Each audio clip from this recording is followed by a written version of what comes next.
تو بہتر ہے کہ انسان ابھی چپ کر کے رہے, کتاب اپنی جب لکھیں گے تو زیادہ باتیں واضح ہو جائیں گی.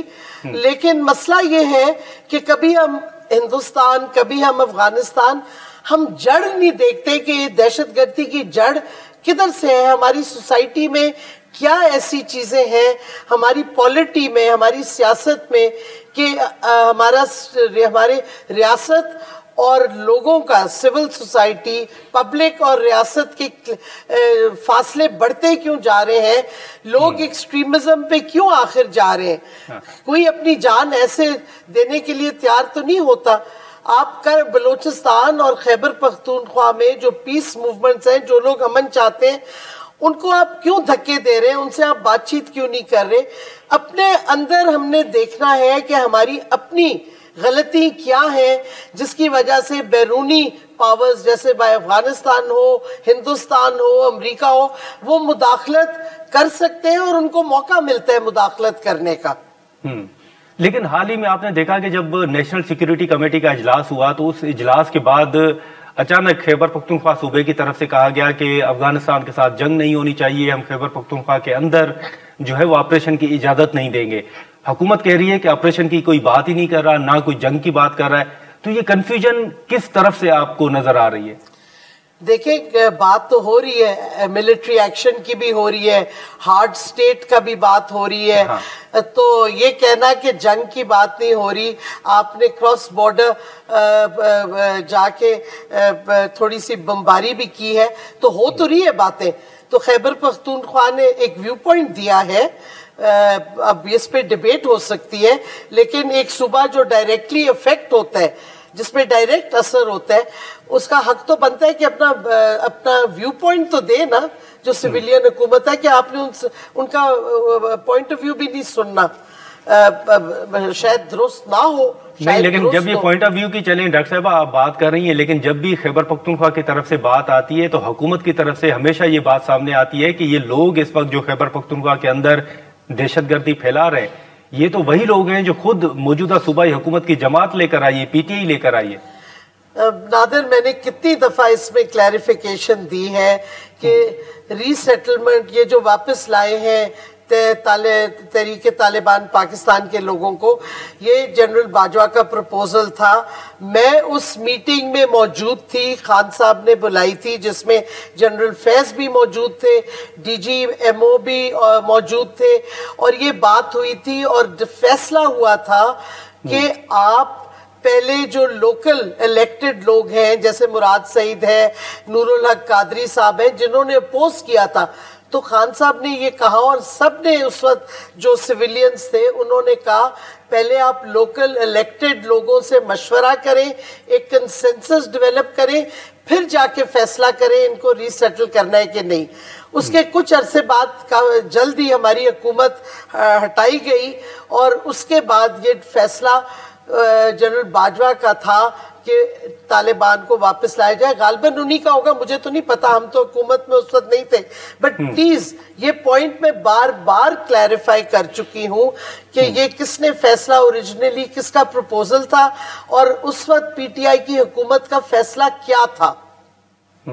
لیکن ڈاکٹر صاحبہ اس وقت اگر ہم پیکا قوانین کی بات کریں, صحافیوں کے خلاف مقدمات درج ہو رہے ہیں, گرفتار ہو رہے ہیں, لیکن پھر یہ بھی بات جب آپ کی طرف سے, آپ کی جو سابقہ جماعت ہے ان کی طرف سے جب یہ چیزیں سامنے آتی ہیں تو وہ یہ کہتے ہیں کہ جب عمران خان صاحب تھے تو اس وقت بھی تو ایک میڈیا اتھارٹی بنائی جا رہی تھی, آپ تو ماضی میں کابینہ کا حصہ بھی رہی ہیں, اس وقت بھی کیا ہم نے رکوا دی تھی, ہم نے میڈیا اتھارٹی نہیں بننے دی, بلکہ ہم ان سے بات, اس کے بجائے ہم جرنلسٹ اینڈ میڈیا پروفیشنلز کا قانون لائے جو کہ ان کنسلٹیشن with جرنلسٹ ہوا ہے, اور جرنلسٹ باڈی سے کنسلٹ کر کے پورا ڈرافٹ اس کا بنایا گیا. آپ میرے سے کیا, آپ حامد میر صاحب سے پوچھ لیں, اطہر عباس صاحب سے پوچھ لیں, ان سب سینئر جرنلسٹ سے پوچھیں, کنسلٹیشن کر کے ایک قانون جو سب نے سپورٹ کیا وہ بن چکا, اور جب ہماری حکومت ہٹی وہ قانون اب ڈیڈ ہو گیا, اس کو بیک برنر پہ ڈال دیا, اس کی امپلیمنٹیشن ہی نہیں ہو رہی. ٹھیک ہے, لیکن ڈاکٹر صاحب اب یہ ہم نے افغانستان, خیبر پختونخوا, بلوچستان کا ہم نے ذکر کیا, لیکن جب بھی ان ایشوز پر بات ہوتی ہے تو ملک میں کہا جاتا ہے کہ سب سے پہلے سیاسی استحکام ہونا چاہیے, تمام جماعتوں کو آن بورڈ ہونا چاہیے. سیاسی استحکام کے لیے آپ کی تجاویز کیا ہیں, کیا ہونا چاہیے؟ دیکھیں, آپ کو یاد ہوگا اگر ہم اپنی تاریخ دیکھیں تو شیخ مجیب کو بھی جیل سے نکال کے جس کا کنسلٹیشن اور میٹنگز میں بلایا گیا. آپ سب سے بڑی جماعت جو ہے, میں تو اب سیاست چھوڑ دی ہے, لیکن یہ تو کوئی نہیں ڈینائی کرتا کہ پی ٹی آئی ایک سب سے بڑی جماعت ہے. تو اس کی لیڈرشپ جو ہے, جو ان کے لیڈر ہیں, ان کو آپ کو ڈائریکٹلی بات چیت میں بلانا چاہیے. آپ کو پتہ ہے جب اے پی ایس کے اٹیک کے بعد اے پی سی ہوئی تھی, پی ٹی آئی کا بہت بڑا ہاتھ تھا وہ نیشنل ایکشن پلان بنانے میں. پی ٹی آئی, پی پی پی, ہم اور پی ایم ایل این تینوں نے بیٹھ کے پوری ڈرافٹنگ کی تھی. سیاستدانوں نے وہ ڈرافٹ کیا تھا. جو اوریجنل ڈرافٹ تھا وہ اتنا برا تھا کہ وہ ایکسیپٹ ہی نہیں تھا. ہم نے بیٹھ کے گھنٹوں لگا کے, لیڈرز بیٹھے تھے میٹنگ روم میں, ہم نے جا کے وہ ڈرافٹ پورا بنایا. پھر آپ نے اس نیشنل ایکشن پلان کو امپلیمنٹ نہیں کیا انفارچونیٹلی. تو آپ کو نہ صرف ساری سیاسی پارٹیز کو اس میں کنسلٹ کرنا ہوگا, بلکہ جو ایکچولی لوگوں کے ریپرزینٹیٹیوز ہیں, جو پیس موومنٹس ہیں, جیسے میں سمجھتی ہوں بلوچستان میں اب اختر مینگل صاحب کو آپ نے بالکل فارغ کر دیا ہے. وہ ان کے پیچھے بلوچستان کے لوگ ہیں, وہ ایکچولی لوگوں کی ریپرزنٹیشن کرتے ہیں. آپ اسی طرح خیبر پختونخوا میں جو پیس موومنٹ ہے پی ٹی ایم, اس کی لیڈرشپ ہے, وہ ان کو آپ نے یا جیل میں ڈالا ہے یا تو آپ ڈاکٹر صاحب آپ سمجھتے ہیں کہ بلوچستان کے اندر بلوچستان یکجہتی کمیٹی ہو یا اختر مینگل صاحب ہو, ان سب سے بات چیت ہونی چاہیے, ان کو انگیج کیا جانا چاہیے؟ بالکل ہونا چاہیے. کیوں نہیں آپ انگیج کر رہے, سب کو بلا کے کریں. اگر آپ نے سچ دیکھیں, دہشت گردی کا خاتمہ صرف ملٹری فورس سے نہیں ہو سکتا. آپ کو لوگوں کو لے کے چلنا ہے, آپ کو اپنے نیشن کو ساتھ میں لانا ہے اسٹیٹ کے, اگر آپ نے دہشت گردی ختم کرنی ہے. کیونکہ دیکھیں بڑی بیسک بات ہے, فوج کی تو ریئر ہوتا ہے ملٹری. دہشت گرد اور ٹیررسٹ اور ایکسٹریمسٹ کدھر جاتے ہیں؟ لوگ سپورٹ کرتے ہیں نا, لوگ ان کو لوجسٹک سپورٹ دیتے ہیں, لوگ ان کو شیلٹر کرتے ہیں.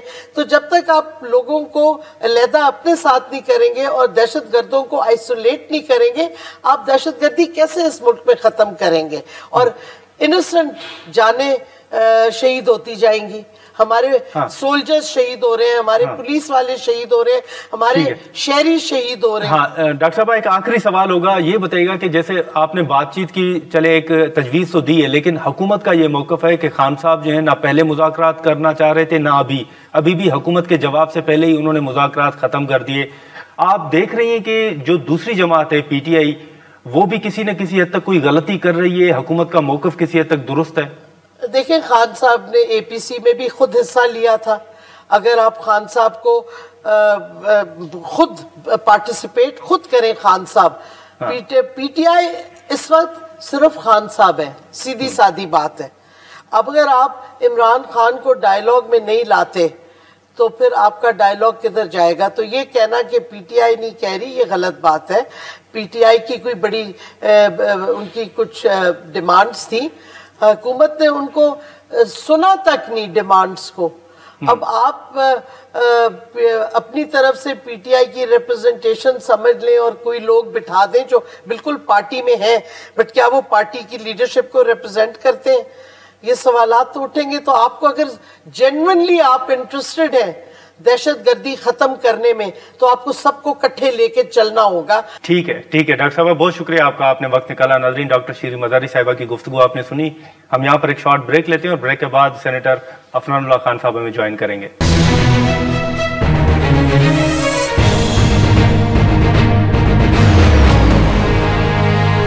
پروگرام میں ایک بار پھر خوش آمدید. ناظرین, اس وقت ڈاکٹر شیریں مزاری صاحبہ کی گفتگو جو تھی وہ آپ نے سنی. اب ہم یہ بھی دیکھ رہے ہیں کہ حکومت کی جانب سے مختلف فیصلے عوام کو ریلیف دینے کے حوالے سے ہوں یا دیگر اہم فیصلے ہوں وہ ہو رہے ہیں, لیکن ساتھ ہی ساتھ کچھ چیلنجز بھی درپیش ہیں. جیسے حال ہی میں ہم نے دیکھا کہ بجلی کی قیمتوں میں کمی کے حوالے سے جو ایک پرائم منسٹر صاحب کا فیصلہ تھا، اس حوالے سے پھر ایک چیز یہ بھی سامنے آئی کہ شاید IMF اجازت نہیں دے گا.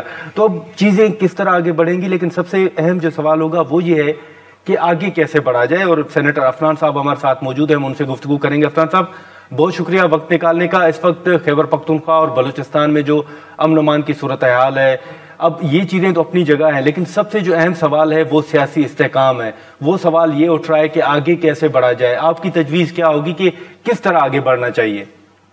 جی بسم اللہ الرحمن الرحیم. دیکھیں، سیاسی استحکام لانے کے لیے حکومت نے بہت دفعہ کوشش کی ہے کہ وہ اپوزیشن کو اپنے ساتھ بٹھائے، ان سے بات چیت کرے اور مسائل کو حل کرے. ہماری ہمیشہ، جب ہم ماضی میں بھی اپوزیشن میں رہے، حکومتوں میں رہے، ہم نے ہمیشہ چارٹر ڈیموکریسی، چارٹر اکانومی کی بات کی.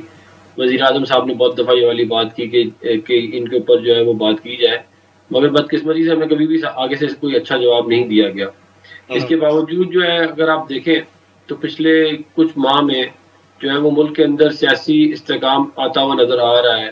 جو روزانہ کی یہ جو مسائل تھے، کبھی کوئی آ رہا ہے کوئی جا رہا ہے، وہ رک گئے ہیں. اور اب PTI کے اندر بھی یہ ریئلائزیشن آ گئی ہے کہ اس طرح یہ اسٹرانگ آرم نہیں کر پائیں گے حکومت کو اپنی باتیں منوانے کے لیے. ان کو بیٹھ کے ہمارے ساتھ بات ہی کرنی پڑے گی، کوئی تدبرانہ اور مدبرانہ طریقہ ہی نکالنا پڑے گا، بجائے اس کے کہ روڈ کے اوپر اپنے ورکروں کو خوار کرے اور ملک کا نقصان کرے.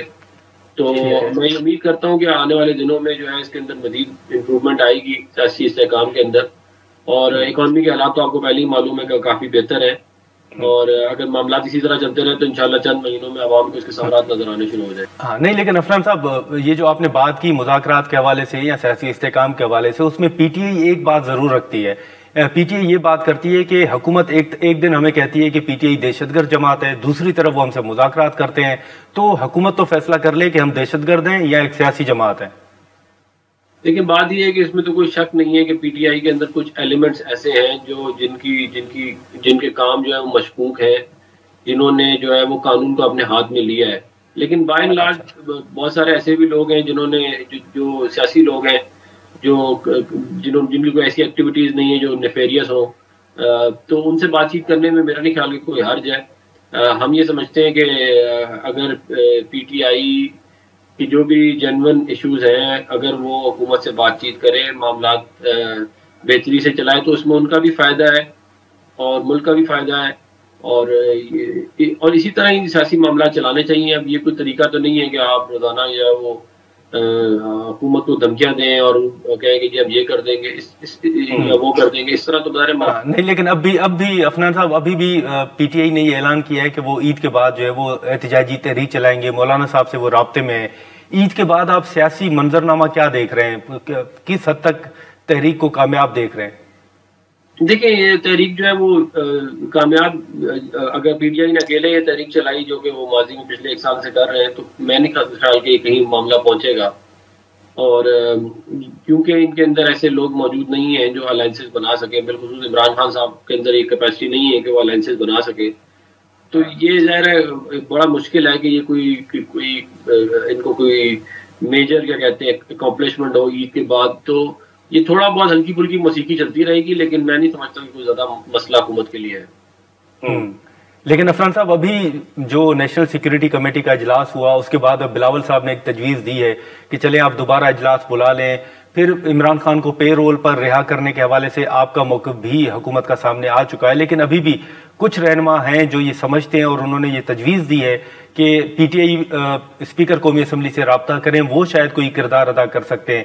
آپ دیکھ رہے ہیں کہ کوئی دوبارہ نیشنل سیکیورٹی کمیٹی کا اجلاس ہو یا خان صاحب کو اس میں شرکت کرنی چاہیے؟ لیکن بات یہ ہے کہ نیشنل سیکیورٹی کا اجلاس بلانے میں کوئی جو ہے وہ میرا نہیں خیال کہ کوئی مسئلہ ہے. PTI کا اگر اس میں وہ شرکت کرنا چاہتے ہیں تب بھی کوئی مسئلہ نہیں ہے.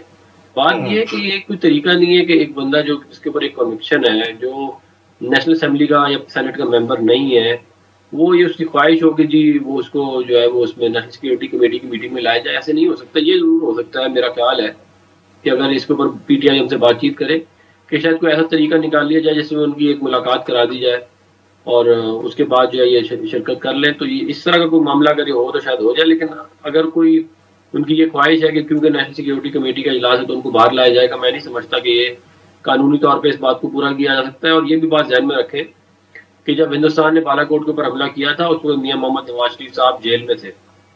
ہم نے حکومت کے ساتھ پوری طرح کھڑے ہوئے. ہم نے آپ بے شک ہمارے سوشل میڈیا کے اکاؤنٹس دیکھ لیں, جو سینیٹ اور اسمبلی تقاریر ہوئی تھی وہ دیکھ لیں, ہم پوری طرح کھڑے ہوئے تھے حکومت کے ساتھ, پاکستان کی اسٹیٹ کے ساتھ. اور ہم نے کوئی یہ ڈیمانڈ نہیں کی کہ جی ہمارے لیڈر کو آپ پہلے جیل سے نکالیں یا ہماری ملاقات کرائیں یا ہم پہ جو فسطائیت کی انتہا تھی اس کو روکیں. ہم نے کہا اس وقت ملک جو ہے وہ مشکل میں ہے, ملک کی سالمیت, ملک کی یکجہتی مشکل میں ہے, ملک پہ حملہ ہوا ہے, ہم جو ہے وہ حکومت کے ساتھ کھڑے ہوں گے. تو یہ ایک رسپانسبل ایٹیٹیوڈ ہے. اب یہ کوئی طریقہ تو نہیں ہے نا کہ آپ سارے دن آپ جب آپ سے بات کرو جی میری ملاقات کرا دیں, میرا فلانی چیز مجھے دلوا دیں, مجھے باہر نکلوا دیں, میرا کیس ختم کروا دیں, میرے یہ مسئلے حل کر دیں. بھئی یہ آپ کو یہ عمران خان صاحب فرماتے تھے کہ یہ این آر او ہے, تو اب یہ خود روزانہ این آر او کا راگ جو الاپتے ہیں اس کی کیا ضرورت ہے؟ نہیں مطلب آپ سمجھتے ہیں کہ اگر ایون اسپیکر صاحب سے رابطہ کر بھی لیا جائے تو بھی عمران خان صاحب کی پے رول پر رہائی ممکن نہیں ہے؟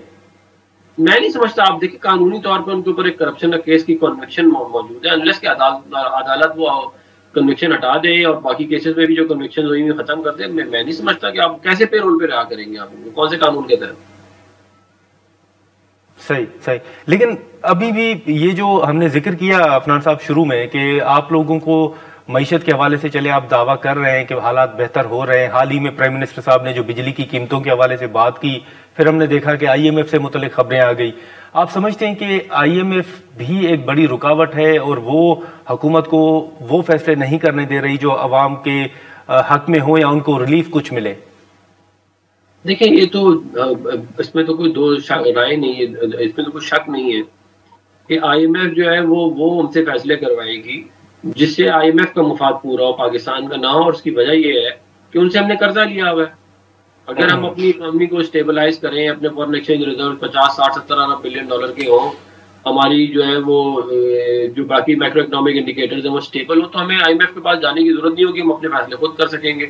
اور اگر ہم اپنی اکانومی کو ٹھیک طرح مینیج نہیں کرتے اور یہ بوم ٹو بسٹ سائیکل جو پاکستان کا آپ دیکھتے ہیں بار بار, یہ بوم آتا ہے پھر بسٹ آتا ہے, پھر بوم آتا ہے پھر بسٹ آتا ہے, یہ جب تک ہم اس پرابلم کو ریزالو نہیں کر پائیں گے تو ہمارے مسائل ایسے ہی چلتے رہیں گے اور ہم جو ہے وہ بار بار آئی ایم ایف سے ہی ہم کہیں گے کہ یہ ہم کر لیں یا یہ نہ کریں. ہم یہاں پر ایک شارٹ بریک لیتے ہیں.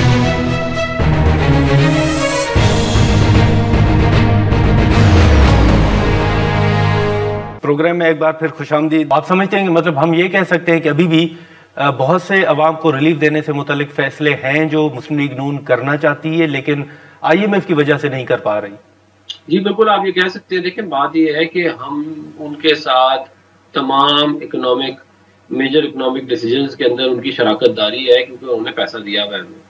تو وہ ہم کوئی بھی چیز کسی چیز کو کم کرنے کی کوشش کرتے ہیں وہ ان سے اجازت لینی پڑتی ہے.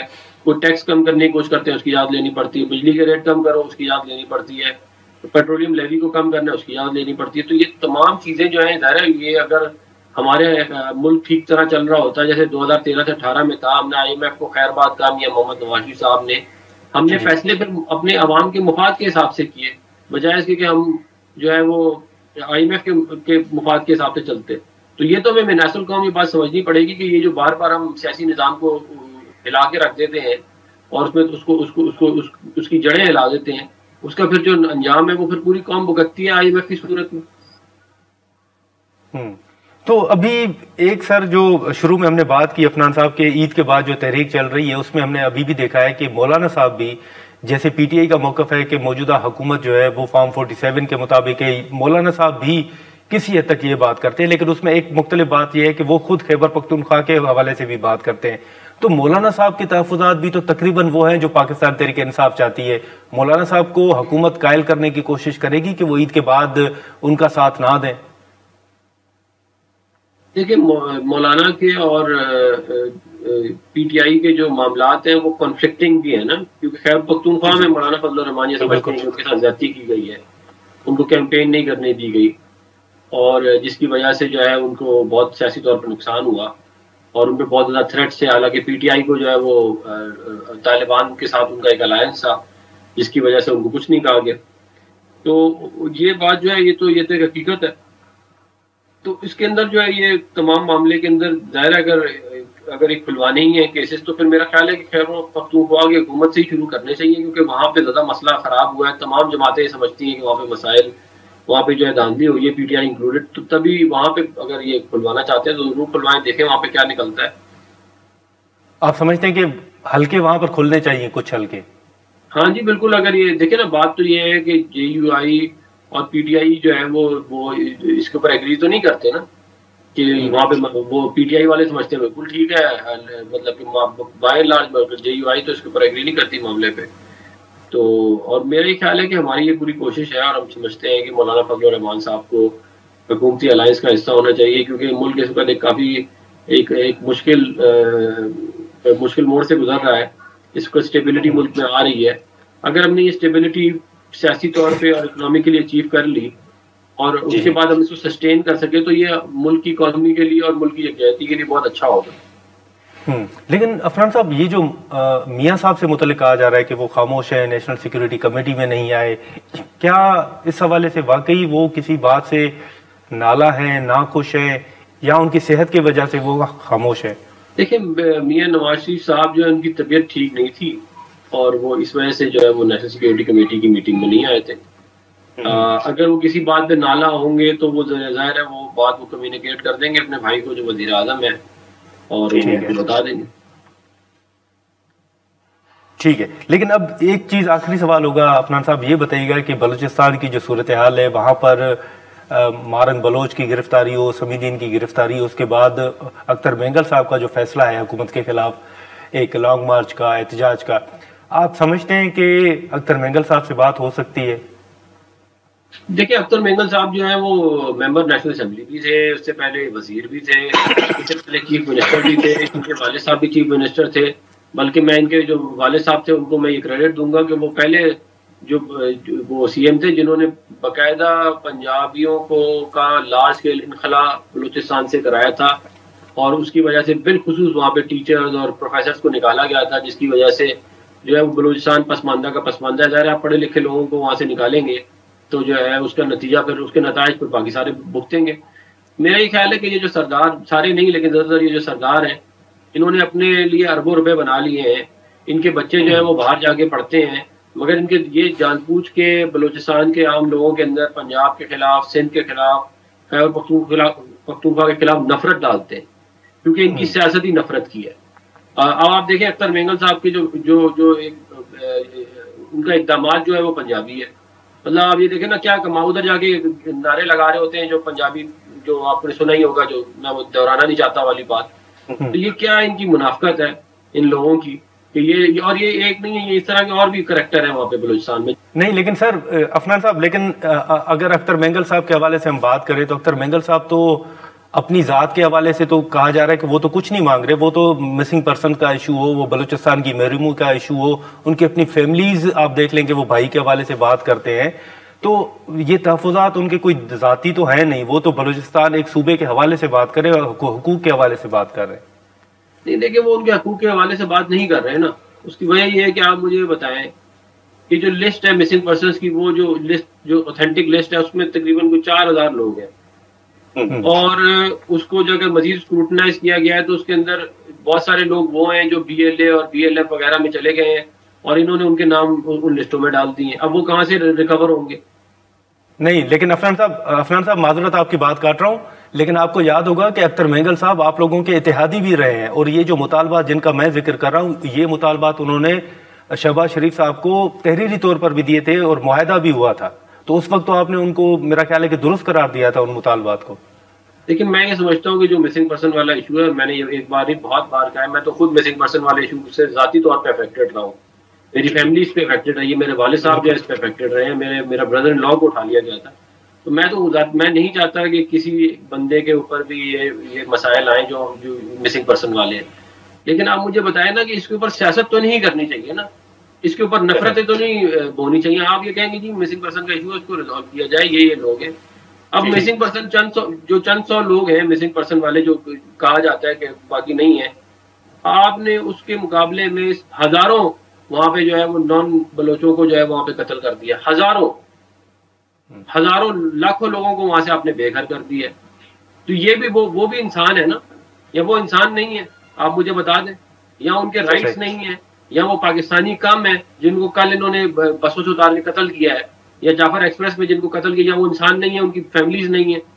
تو یہ تو دیکھیں نا, یہ کوئی طریقہ نہیں ہے نا. آپ اپنے حقوق کی جنگ لڑیں, ہم آپ کے ساتھ ہیں. جو مسائل باقی پورے پاکستان میں ہیں وہی بلوچستان میں بھی ہیں. لیکن اگر کوئی یہ کہ وہاں پہ بے گناہ لوگوں کو قتل عام کرنا شروع کر دیا جائے, وہ کتنی شرمندگی کی یہ بات ہے. آپ مجھے بتائیں, پورے سندھ میں اتنے بلوچ پورے بلوچستان میں نہیں ہے جتنے سندھ میں آباد ہے. چلیں ٹھیک ہے عفنان صاحب, ٹھیک ہے, بہت شکریہ آپ کا, آپ نے وقت نکالا, بہت شکریہ عفنان صاحب آپ کا, بڑی مہربانی. ناظرین, سینیٹر عفنان اللہ خان صاحب کی گفتگو آپ نے سنی. ہم یہاں پر ایک شارٹ بریک لیں گے اور بریک کے بعد شرمیلا فاروقی صاحبہ ہمیں جوائن کریں گی.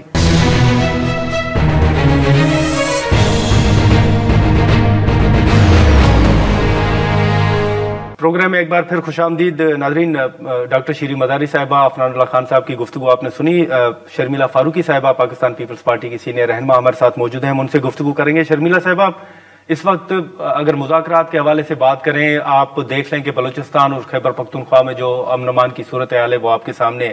اب اس میں ایک تجویز آ رہی ہے کہ عید کے بعد تحریک بھی چلنے جا رہی ہے. آپ مولانا صاحب نے بھی اعلان کیا ہے, پی ٹی آئی نے بھی. آپ کے نزدیک آگے کیسے بڑھا جائے؟ آپ کو لگتا ہے کہ پی ٹی آئی کو انگیج کیا جانا چاہیے؟ دیکھیے جی, اگر آپ جمہوریت کی بات کرتے ہیں اور ایک فعال جمہوریت کی بات کرتے ہیں تو اس میں تمام جمہوری سوچ رکھنے والی جماعتوں کو, سول سوسائٹی کو, ان تمام لوگوں کو آن بورڈ لینا چاہیے. یہ وقت کی ضرورت ہے.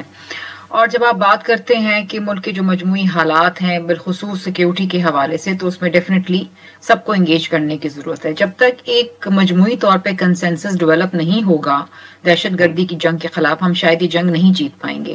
آپ کو یاد ہوگا کہ جب صدر زرداری کا پہلا ٹینیور تھا تو سوات میں آپریشن کی بات کی گئی تھی, اور اس وقت یہ معاملہ پارلیمان میں گیا تھا. پارلیمان کے اندر اس پہ ڈسکشن ہوئی, ڈیلیبریشنز ہوئیں, اور پوری قوم کی دعائیں اور پوری قوم کی جو امیدیں تھیں وہ پاک افواج سے وابستہ تھیں. ہم نے اس کو انڈورس کیا, سب نے اس کی اونرشپ لی, اور وہ بڑا کامیاب آپریشن ہوا. اس وقت ملک کے اندر جو سب سے زیادہ ضرورت ہے وہ اتحاد کی ہے, وہ یونٹی کی ہے. اور اس میں اگر آپ کو جس کسی کو بھی انگیج کرنے کی ضرورت ہے, آپ کو انگیج کرنا چاہیے. یہ وقت کی ضرورت ہے. نہیں, لیکن شرمیلا صاحبہ, حال ہی میں آپ نے بلاول بھٹو زرداری صاحب کا بھی ایک بیان یقیناً آپ کی نظر سے گزرا ہوگا. انہوں نے بھی ایک تجویز دی ہے کہ پی ٹی آئی کو, انہوں نے اشارتاً کہا ہے کہ حکومت ان کو اعتماد میں لے اور دوبارہ اجلاس بلایا جائے. تو اب پی ٹی آئی یہ مطالبہ کر رہی ہے کہ خان صاحب کو پے رول پر رہا کیا جانا چاہیے. آپ ان کا مطالبہ سمجھتی ہیں کہ درست ہے, بات چیت ہو سکتی ہے؟ رانا ثناء اللہ صاحب نے کہا ہے کہ اگر پی ٹی آئی چاہتی ہے تو وہ پھر اسپیکر صاحب سے رابطہ کریں, وہ کوئی کردار ادا کر سکتے ہیں. دیکھیے جی, میں یہ سمجھتی ہوں کہ اس وقت جو بلوچستان کے حالات ہیں, جو دہشت گردی کی آگ میں وہ جل رہا ہے, اور ہمیں ایک مجموعی طور پہ ایک جسے میں کہتی ہوں, I want to put it in a very mild term, کہ ہمیں دہشت گردوں کا ڈٹ کے مقابلہ کرنا چاہیے. اس ایشو کے اوپر بات کرنے کے لیے اور اس ایشو پہ کنسنسس ڈیولپ کرنے کے لیے اس کو کسی چیز سے مشروط نہیں کرنا چاہیے. دیکھیے, اس وقت خان صاحب از ناٹ امپورٹنٹ, آپ میں کوئی بھی امپورٹنٹ نہیں ہے. اس وقت ملک کی سالمیت اور ملک کی بقا امپورٹنٹ ہے. ہر چیز چھوڑ کے, ہر چیزیں ختم کر کے آپ کو ضرورت اس چیز کی ہے کہ آپ کنسنسس ڈیولپ کریں. آپ اس نیشنل سیکیورٹی کی میٹنگ کے اندر آپ بیٹھتے, آپ اس کے اندر یہ معاملات سنتے, اپنی تجویز دیتے, اور پھر آگے چلتے. خان صاحب چھوٹے نہ چھوٹے یہ بات کی بات ہے نا. ملک رہے گا تو ساری سیاست چلے گی, ورنہ نہیں چلے گی. بالکل ٹھیک ہے, لیکن اب کچھ سوالات ہم یہ بھی دیکھ رہے ہیں کہ بطور اتحادی جماعت خود پیپلز پارٹی کے جو تحفظات ہیں شرمیلا صاحبہ وہ بھی دور نہیں ہو رہے. کمیٹیاں بنی, ملاقاتیں ہوئیں, یہ رکاوٹ اس میں ہے کون؟ پیپلز پارٹی کے تحفظات اگر دور نہیں ہوتے تو آپ لوگوں نے کوئی ریڈ لائن بھی طے کی ہے کہ کب تک آپ انتظار کریں گے؟ دیکھیے جی, اگین میں اس بات کو دہراؤں گی کہ اس وقت ملک جو ہے ایک بہت ہی نازک موڑ کے اوپر ہے. بالخصوص دیکھیے نا, جس طریقے سے یہ شواہد سامنے آئے ہیں کہ انڈیا اور افغانستان کی اس میں انوالومنٹ ہے دہشت گردی میں. They are the facilitators and the supporters and the promoters. تو آپ خطے میں بھی یہ جو ہے, آپ پاکستان از انسیف. اور اس وقت تو ہمیں اپنی سرحدیں بچانے کی ضرورت ہے, ہمیں اپنے جو معصوم لوگوں کی جانیں جا رہی ہیں اس کو بچانے کی ضرورت ہے. ایسے وقت کے اندر دیکھیے ایشوز ہیں، پیپلز پارٹی کے ایشوز، شدید تحفظات ہیں چولستان کینال پروجیکٹ کے حوالے سے، اور اس کو پرائم منسٹر صاحب نے یہی عندیہ دیا ہے کہ وہ اس معاملے کو خوش اسلوبی سے حل کریں گے. ہمارا تو سمپل مطالبہ یہ ہے کہ آپ اس معاملے کو کاؤنسل آف کامن انٹرسٹ میں لے جائیں اور وہاں پر آپ سندھ کا موقف سنیں، بلوچستان کا موقف سنیں. بات یہ ہے کہ ایز وی اسپیک ناؤ اس وقت بھی پی ایم ڈی کی جو الرٹ آئی ہے وہ یہ ہے کہ ملک کے 3 صوبے جو ہیں وہ شاید قحط سالی کی طرف چلے جائیں، جس میں پنجاب، سندھ اور بلوچستان ہے. اپریل کے اندر یہ کہا جا رہا ہے کہ 62% کم بارشیں ہوں گی. تو پانی تو ہے ہی نہیں آپ کے پاس اس وقت. جو آپ کا ارسا پانی دے رہا ہے وہ تو صرف پینے کا پانی دے رہا ہے. آپ کی فصلیں کیسے ہوں گی؟ آپ نیشنل فوڈ انسیکیورٹی کی طرف جا رہے ہیں، تو آپ کنال، مزید کنال کہاں سے بنائیں گے؟ پانی ہی نہیں ہے آپ کے پاس.